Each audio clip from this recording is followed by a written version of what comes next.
Okay, and welcome to Flying Casseries production number 15. And as you've read from the title, this is all about the 1992 Avalon Airshow.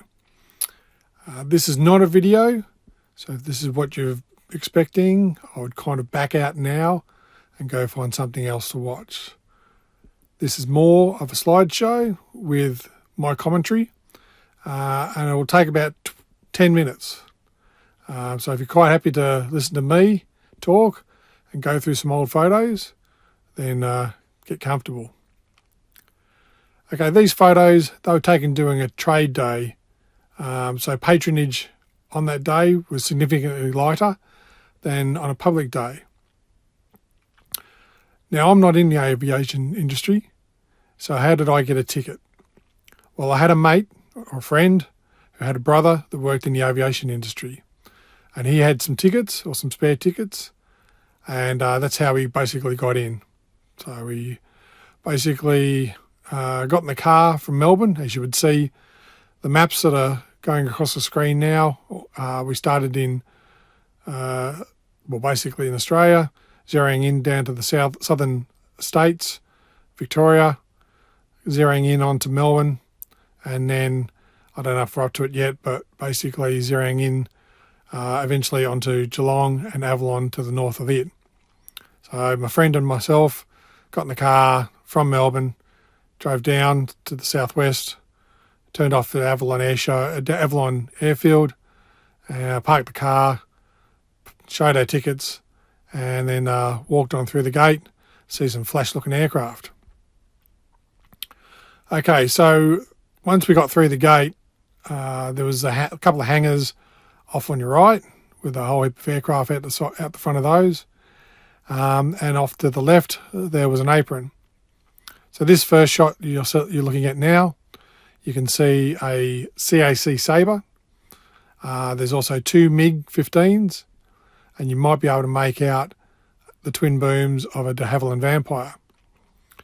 So the CAC Sabre is effectively the same as a F-86 or just a North American Sabre. But with the Australian version, they had to redesign the fuselage to accommodate the Rolls-Royce Avalon engine, which was used. So this is sometimes referred to as the Avalon Sabre. In this next shot, you can see a close-up of one of the MiGs. Now, if memory serves me right, and it has been 28 years, I believe they were offering flights in either this one or the other one. One of them was offering flights anyway, but it was for the princely sum of around 1,500 Australian dollars. Now, as a university student during that time, it was certainly coin that I didn't have, so it was only a bit of a dream to be able to get in one of those and have a fly. Something I still haven't done yet, but something maybe on the cards, maybe in the future. This next shot, as you can tell from the distinctive wing outline, is a Spitfire in flight that it was doing a display at the show. Now, with all these photos, they were basically taken using a old 1980s Wizen QT1 analog camera. And it didn't have really any bells and whistles on it, so I really couldn't focus or anything like that. I got what I got. And that was pretty much it. So that's why it seems a little bit blurry, this photo. This is also the first time I ever saw a flying Spitfire. And at this air show, obviously when it wasn't flying, it was parked on the apron next to a whole heap of other aircraft, such as the aforementioned Sabre and MiGs.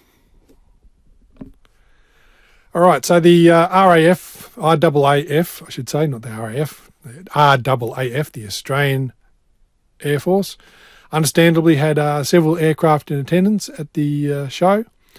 And one of the more larger aircraft they had in attendance was a Hercules. This one at the time would have been the H model of the Hercules variants. I believe the RAAF are up to the J model now, I think. I don't know, check Wikipedia if you're really keen. But I can't remember if at the time you could go through the aircraft or not. For some reason, I think he could, but who knows. If you look in this image, just next door, you can see there's it's a Black Hawk. These at the time had been in the Australian Defence Force for about 2 years, so they were a new piece of kit and obviously attracted a fair bit of attention.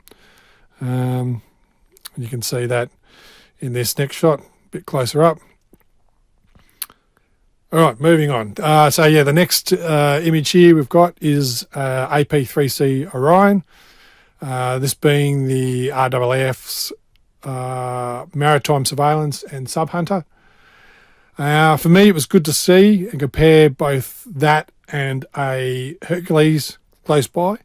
For some reason, it's one of those aircraft I tend to mix up, probably because both have got 4 propellers, or I mean 4 engines, I should say, and they're propeller driven. For this, they tend to be white in colour. So, yeah, I don't get that mixed up now. Obviously, I'm a little bit smarter and older and wiser and bolder and whatever else. The folly of youth, who knows. Okay, so on to the next image. And this is the originally maligned, but now regarded as a classic F-111 aardvark. And it would remain in service from this point on for another 18 years.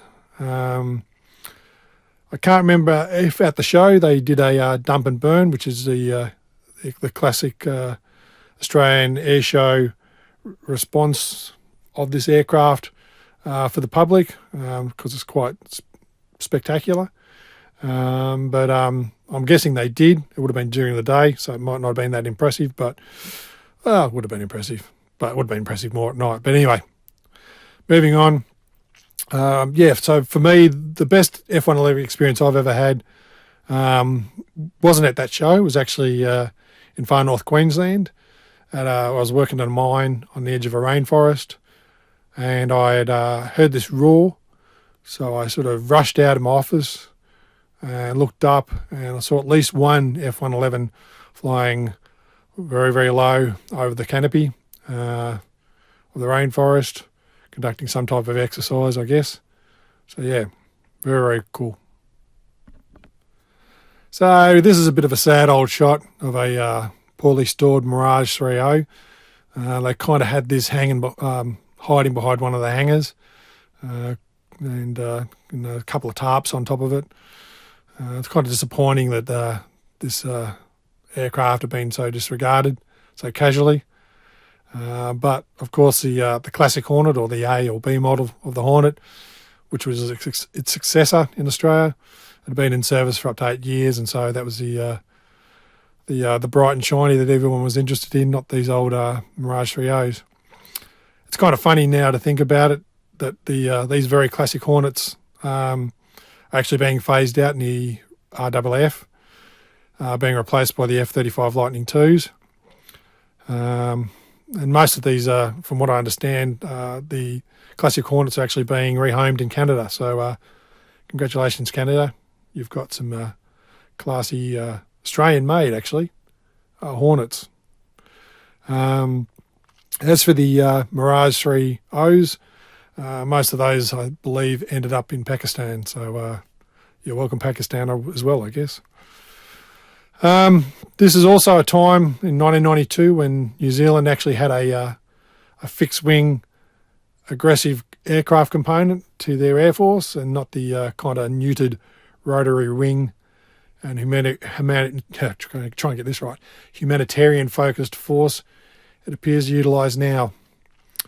So there was a Strike Master on the apron. I don't know if they were still active in the New Zealand Air Force at the time. I think they'd progressed on to, what were they called? The Italian aircraft. Macchies. Macchi, whatever they're called. MC something or other. So yeah, anyway, they had a Strike Master there. It probably did a display, I can't remember. It was 28 years ago now, and really it's not one of those aircraft I really aspire to and love. What I did love, though, of course, and I was still in service at the time, was the A4 Skyhawks. And from this image, from a distance, you can see there's a couple of scooters there. And this next image is getting a bit closer. And then this next image is closer still. And finally, this last image is the closest one, and it's got me there as well. That's me with the hair, something I struggling to retain in these Middle Ages. I know that top two I've also still got, the blue and red top, although it's looking worse for wear, pretty much like the person inside it. Anyway, so the guys that were manning the display of the Skyhawks, they were flogging off or selling caps or hats, pretty much. I ended up buying one, of course. I've still got it. I like the top and the person. It's looking worse for wear these days. I think I wear it out in the garden most of the time. But yeah, it's a pretty cool cap anyway.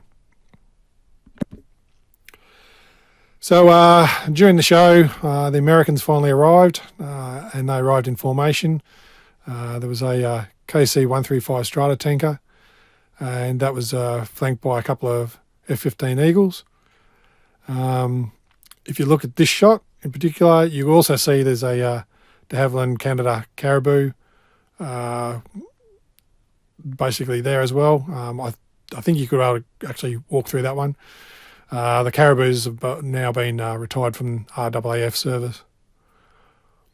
So the F-15s, they gave a bit of a display before landing, and then once they were on the apron, they were rapidly fenced off to keep the attendees basically away from the aircraft, kind of like an excessive version of social distancing, as we do these days in the times of COVID-19. The Eagles are kind of cool to see. Not my favourite aircraft, and really I probably prefer the Hornets over the Eagles, and for that matter the Vipers as well. And lastly, here is a lone shot of a taxiing EA-6B Prowler. Probably the first and last time I ever see one of those aircraft up live and in my face. Yeah, it was okay. Aircraft's an aircraft. So, yeah, no, this was all right. Anyway, that's it. You're done, finished. You can piss off and go watch another video now. If you liked it, great. Fantastic. Check out my other videos. Or maybe I've only got one. Who knows? All right. Catch you later. Bye.